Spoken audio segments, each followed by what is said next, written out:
Hey everyone, Peter here. I wanted to share with you a little bit about the magic and mystery of what we can see here in this revelation of human design, the human design system, and specifically in the Rave Mandala, all that we can see here and all that we can decode to understand the building blocks of life, because that's essentially what we have here. Everything that we see in this wheel, when we look at these numbers that go along this wheel, this is where our imprinting comes from.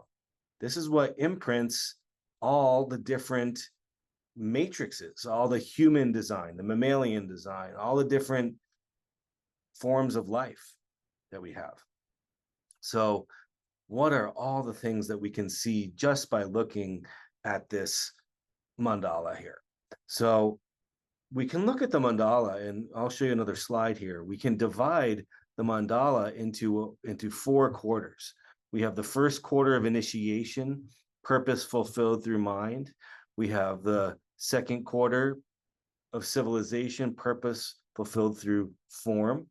We have the third quarter of duality, purpose fulfilled through bonding or relationships, and the quarter of mutation, purpose fulfilled through transformation. So depending which quarter you were born in, if you look at your chart, your personality sun will be the gate that you were born in.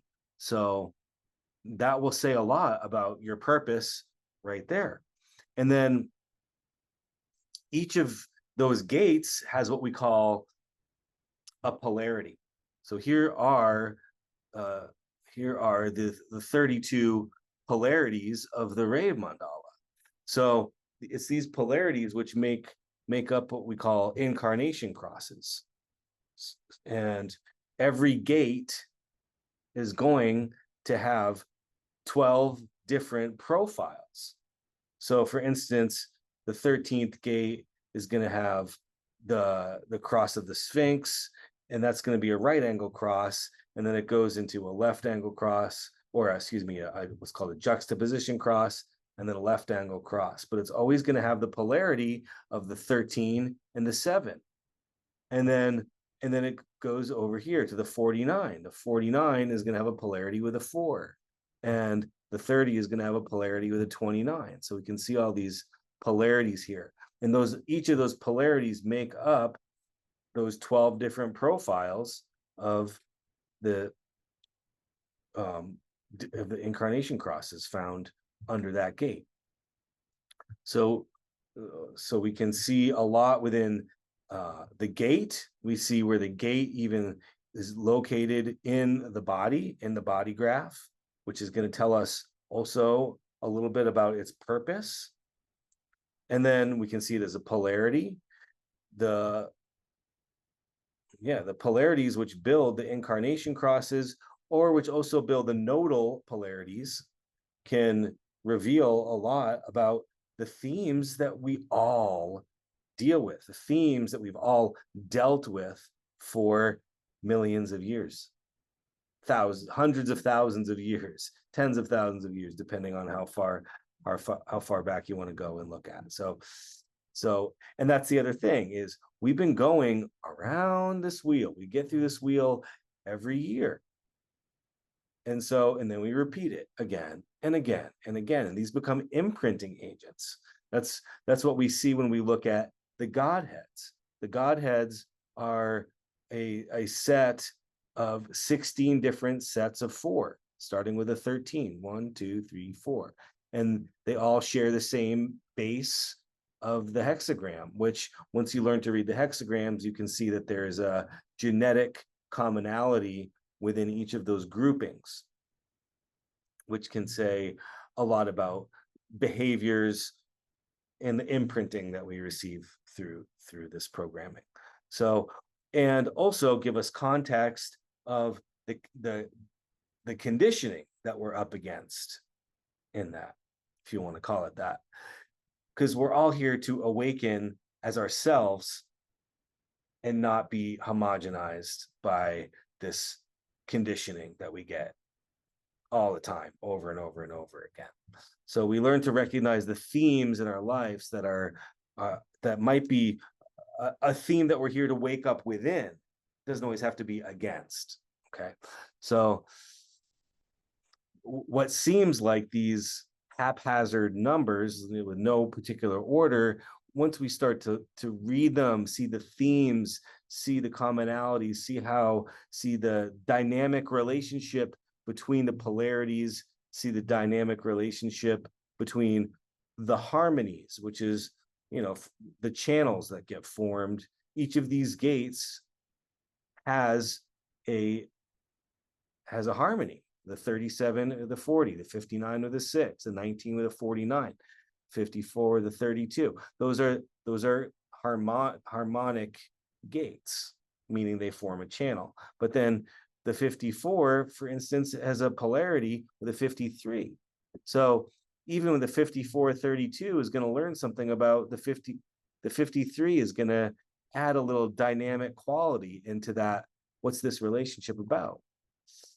Or the 32 is a polarity with a 42. It's kind of, they're all kind of in the same area here, but you can start to see where in the body graph are they in these pairings or in this order. There's what starts to, from a distance, seem very random. As you zoom in, or zoom in or zoom out, you can start to see connections and correlations, and they tell us so much about the nature of life and the experiences that we all go through as humans. So, and then in the context of our own unique life, it gives context of how to awaken as ourselves. So, and then there's a chronological order here. There's kind of like a evolution as we go through the wheel throughout the year. So there's so many things that we can see: the polarities, the harmonies, the incarnation crosses, this chronological order of the wheel throughout the year, the programming of the godheads, which gives us context for the themes under which we can awaken, as I was saying. The quarters, purpose fulfilled through whichever quarter you're in, or the environmental themes of the nodal polarities. The polarities are the same, but it depends if they're in a sun-earth configuration or a nodal configuration. So much to see here to give context for the story of life. The story of life for us and our own individual journey and the things that we go through personally, and then the story of life of humanity, the things humanity has been sharing and being conditioned by for hundreds of thousands of years, literally. So there's a lot of value to understanding this genetic programming that's been going on for so long, to give us context for our feelings, our experiences, and this path in which we can experience transcendence and awakening. So I am really passionate about decoding the mystery of this Rave Mandala, because this really is right here. This is the source material. This is the foundation of the human design revelation. So when we understand the geometries and the mechanics and bring it to life practically, materially and mystically on all levels, there's a spectrum within all of this. So when we understand it and see the microcosm and the macrocosm through this wheel here, it actually empowers us to be able to navigate through life with a profound awareness. So I am looking forward to sharing this with you in several different ways. But coming up in September, I will be doing a day-long workshop on the 32 polarities of the Rave Mandala, and I'd love to see you there. So if you are interested, I should have a link below which gives you a discount code to come to the retreat at a discounted rate, and love to see you at the program there. So thanks so much for checking this out, and All right. Bye for now.